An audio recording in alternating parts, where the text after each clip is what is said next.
नमस्कार, मेरा नाम अवनीश कुमार और आज मैं बात करने वाला हूं कंगना रनौत के बारे में, जिनको अंधभक्त झांसी की रानी कहती हैं और ये खुद को लक्ष्मी जी का अवतार बताती हैं। तो ये कंगना रनौत को बार बार जलील होने की ये लंबी आदत है और कई बार इनको चाटा खाते हुए भी देखा गया है। बीजेपी की नवनिर्वाचित सांसद और अभिनेत्री कंगना रनौत को सीआईएसएफ की एक महिला जवान ने थप्पड़ मार दिया। तो इस जलील होने के क्रम में शुक्रवार को एक बार फिर से ये जलील हुई हैं, लेकिन अंधभक्त इसका न्यूज़ आगे नहीं बढ़ने दे रहे हैं। खुद कंगना रनौत अपने स्टोरी पे लगा के अपने आप को जलील की हैं और क्या है पूरा मामला, कैसे इन्होंने माफ़ी मांगी और क्यों माफ़ी मांगना पड़ा एक बार फिर कंगना रनौत को, आइए जानते हैं। तो बात करूँ 2020 में जब सुशांत सिंह राजपूत ने फांसी लगाई थी, सुसाइड किया था, उस समय कंगना रनौत बढ़ चढ़ कर न्यूज़ चैनल्स पे बहुत ज़्यादा बोल रही थी और ये बहुत ज़्यादा बोलने का कारण ये था कि लाइमलाइट में इनको आना था और विपक्ष को घेरे में लेने के लिए जो गोदी मीडिया है इनको अपना हथियार बना के घूम रही थी। तो ये महाशय, ये महारानी बहुत ज़्यादा खुश होकर अलग अलग जगहों पे अलग अलग तरीके का बेबुनियाद बयान देना शुरू कर दी। तो जावेद अख्तर के बारे में इन्होंने कहा था, वही जावेद अख्तर जिनके बारे में पिछले हफ्ते मैंने वीडियो लाया था कि कैसे अंधभक्तों की शुरू से अंत तक वो खिंचाई कर रहे थे। तो जावेद अख्तर को इन्होंने ऐसा कह दिया कि सुसाइड गैंग के ये एक प्रमुख व्यक्ति हैं और इन्होंने मुझे कहा था कि ऋतिक रोशन से माफ़ी मांग लो, नहीं तो तुम्हें सुसाइड करना पड़ेगा। उसी समय नवंबर 2020 में धारा 499 के तहत जावेद अख्तर ने इन पर मानहानि का केस किया और 5 साल पूरा का पूरा मामला कोर्ट में रहा और अंत में कंगना रनौत को ये लगा कि भाई अब माफ़ी मांग लेना चाहिए, तो माफ़ी उन्होंने डायरेक्ट जावेद अख्तर से मांगी। अब कोर्ट के सामने, जज के सामने इन्होंने माफ़ी मांगी। जावेद अख्तर साहब की मौजूदगी में इन्होंने माफ़ी मांगी, पैर पकड़ लिए कि भैया गलती हो गई, मेरे को माफ़ कर दीजिए। और माफ़ी मांगने के बाद इनका एक स्टोरी आया, तो स्टोरी के बारे में थोड़ा सा देख लेते हैं कि स्टोरी इन्होंने क्या लगाया। हालांकि वो स्टोरी अगले पूरे 24 घंटे भी स्टोरी को नहीं रहने दिया इन्होंने। एक कैजुअल स्टोरी लगाया कि लोग कम देखें, लेकिन हमने न्यूज़ को खींच लिया और इनकी खिंचाई हम शुरू करेंगे। Today Javed ji and I have resolved our legal matter defamation case. ये साफ कह रही है कि डिफेम करने का जो मैंने उन पे आरोप लगाया था, उनके प्रति जो उन्होंने केस किया था, उसको हम दोनों ने मिलकर लीगली रिजॉल्व कर लिया है थ्रू मेडिएशन, आपस में बातचीत करके। In the mediation Javed ji has been very kind and gracious, he also agreed to write songs for my next directorial. इन्होंने कहा है कि जावेद जी बहुत अच्छे आदमी हैं कि उन्होंने मुझे माफ़ कर दिया और अगली मूवी में जो मैं डायरेक्ट करने जा रही हूँ उसमें वो गाना भी लिखेंगे। अब ये गाना लिखेंगे या नहीं लिखेंगे ये तो बाद की बात है, अभी के लिए इतना जान लेते हैं कि ये जावेद जी से माफ़ी मांग ली। तो जितने भी अंधभक्त गण हैं जो इनको झांसी की रानी, लक्ष्मीबाई का अवतार बता रहे थे और जो मोदी सरकार जिनको वाई सिक्योरिटी दे रही थी, जेड सिक्योरिटी दे रही थी, उनका क्या कहना है इसके बारे में।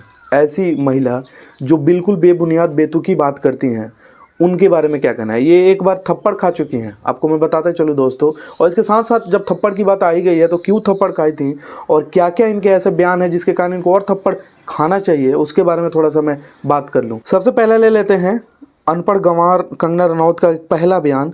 गांधी जी को लेकर इन्होंने एक बात कह दी थी।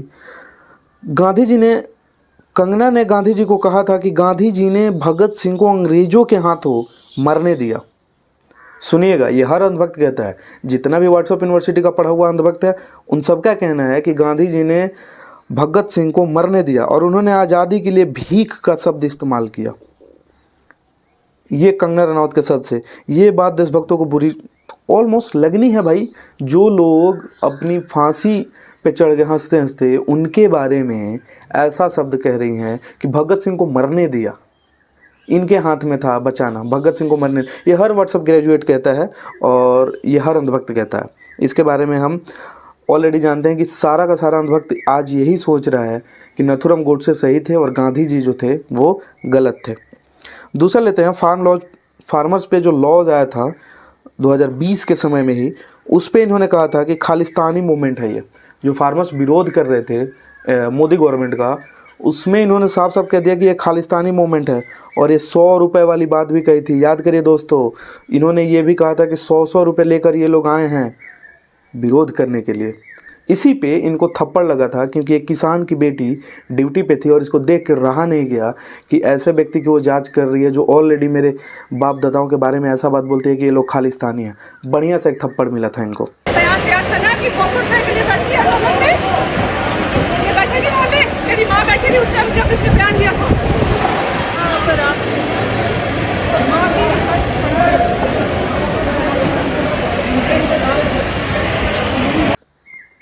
तीसरा ले लेते हैं उर्फी जावेद। उर्फी जावेद इन्हीं की कैटेगरी की एक महिला है जो बेतरंग ड्रेस पहन के ऑलरेडी फेमस है, आप सभी को पता है दोस्तों।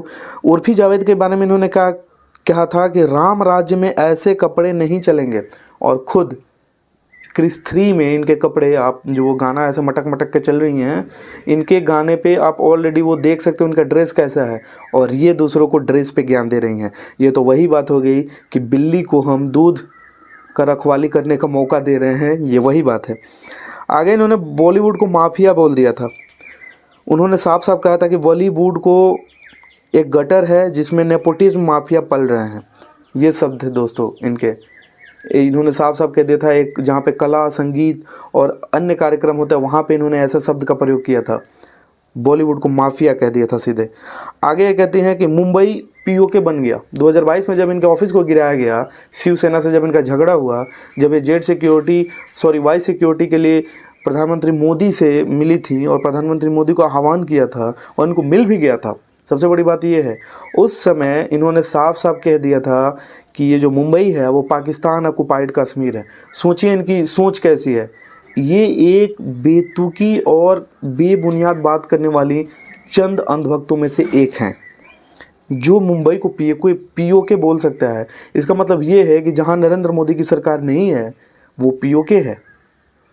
ये बिल्कुल बेबुनियाद बात है। अगला इन्होंने कहा था कि डिप्रेशन को भी फेक बता दिया था। इन्होंने कहा था कि डिप्रेशन नाम की कोई बीमारी ही नहीं होती है, ये सिर्फ अमीरों के चोचले हैं। और खुद उसके 1-2 साल बाद इन्होंने बताया था कि मैं इतने दिनों तक डिप्रेशन में थी जब तक मेरा बिल्डिंग गिरा, ये वो सब कुछ इन्होंने इंटरव्यू में कहा था। तो ये इनका दोगला बिहेवियर हमेशा सामने आता है। अपने आप को माता लक्ष्मी बोली थी, ये भी मैंने आपको बताया दोस्तों। इन्होंने एक बार कहने में ही बोल दिया कि मैं खुद को माता लक्ष्मी का अवतार मानती हूँ और मैं इन सभी चीज़ों को ठीक करने के लिए ही आई हूँ। झांसी की रानी उनकी एक मूवी आने वाली थी, अंधभक्त को उन्होंने इतना चढ़ाया था लेकिन अंधभक्त उनका मूवी को फ्लफ कर दिए। गौर करने वाली बात है कि इस एक अंधभक्त ने एक अंधभक्त के टांग खुद पकड़ के खींच दी। इन्होंने पठान मूवी की खूब आलोचना करी और पठान कहाँ से कहाँ तक चली गई और खुद इनकी मूवी आसमान से गर्त में चली गई। तो ये इनके छोटे छोटे पाप के कर्म थे जो इनको मिल गए। अच्छा, एक बात इन्होंने और कही थी, 2024 इलेक्शन से जस्ट पहले इन्होंने बीजेपी के लिए डायरेक्ट भीख मांग ली। और भीख मांगने का तरीका भी इनका देखिए। इन्होंने साफ कहा था कि जिनको भी देश को बचाना है वो लोग बीजेपी को ज़रूर सपोर्ट करें। अब इन्होंने इनके जो वर्ड थे उनका मैं फिर से उच्चारण करता हूँ। बीजेपी के लिए वोट मांगने के लिए लोगों को धमकी तक दे दी कि अगर उनका सपोर्ट नहीं दिया तो भारत बर्बाद हो जाएगा। ऐसे बहुत सारे इनके बकवास हैं और हमेशा ये जलील होती रहती है। अंधभक्त इनको झांसी की रानी मानते हैं, लेकिन मैं इनको एक तुच्छ प्राणी मानता हूँ जिनके पास लिटिल नॉलेज है और वो बहुत ज़्यादा डेंजर होती जा रही हैं। इनको जल्द से जल्द इनके ऊपर शिकंजा कसना चाहिए और ऐसे लोगों को बोलने पे बिल्कुल भी मीडिया के सामने नहीं आने देना चाहिए, क्योंकि ऐसे लोग जब भी बोलेंगे तो कुछ ना कुछ विरोध करवा के ही मानेंगे। और इनको थप्पड़ तो खुद पड़ता ही है, साथ में जो सरकार है, मोदी सरकार है, वो भी डिफेम होती है। कैसा लगेगा कि मोदी सरकार के एक सांसद होते हुए इन्होंने माफ़ी मांग लिया। तो ऐसे ढेर सारे वीडियोज अगर आपको देखने हैं, ऐसे लेटेस्ट अपडेट्स आपको देखने हैं, बिहार का जो पूरा पॉलिटिकल इलेक्शन है उसको मैं कवर अप करने वाला हूँ। तो अगर आपको ऐसे ढेर सारे वीडियोस देखने हैं तो मेरे को सब्सक्राइब कर लीजिए, क्योंकि अगर आप सब्सक्राइब नहीं करेंगे तो अगली बार ये वीडियो दोबारा नहीं मिलेगी। मिलते हैं अगले वीडियो में, तब तक के लिए आदेश दीजिए।